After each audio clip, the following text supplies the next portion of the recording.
Kung ikaw ay merong kidney problem, ano naman ang mga pagkain para sa mga may kidney problem? Siyempre, kung ikaw ay lalaki, ang sabi nga, maglagay ka ng 2 liters na tubig sa isang bote. Within the day, 24 hours, kailangan kung ikaw ay lalaki, ay maubos mo yung 2 liters of water every day. Sa babae, at least 1.5 liters of water intake every day. Tubig para malinis ang ating mga kidney. So ano naman yung mga gulay na pwedeng kainin ng mga taong may kidney problem? So ayan mga gulay, pili kayo dyan. Sabi kung ikaw ay may kidney problem, ay magkakain kayo ng ano-ano yan, ampalaya.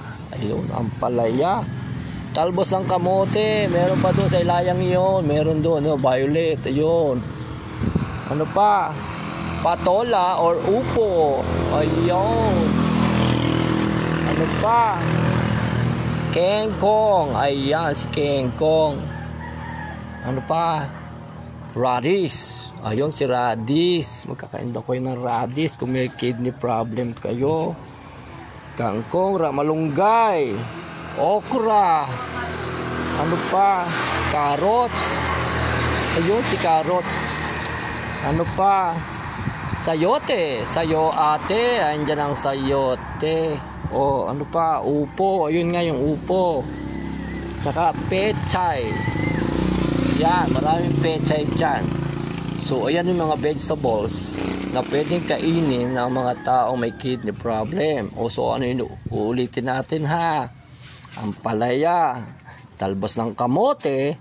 Patola.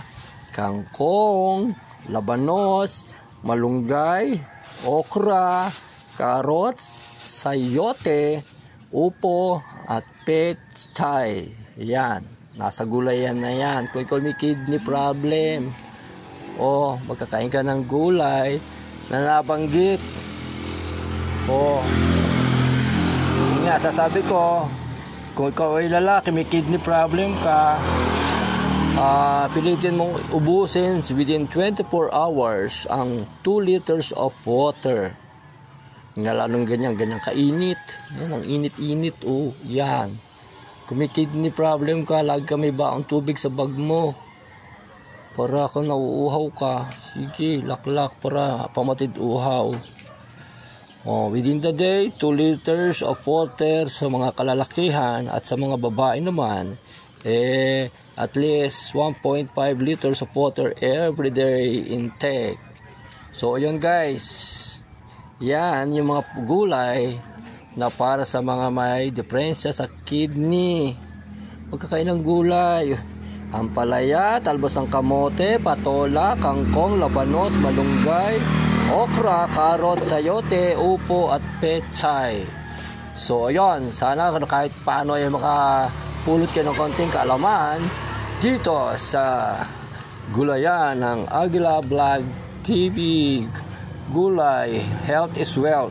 So kailangan ingatan natin ang ating kalusugan at magkakain tayo ng maraming gulay. Yan, umagang kay ganda mga kagulay.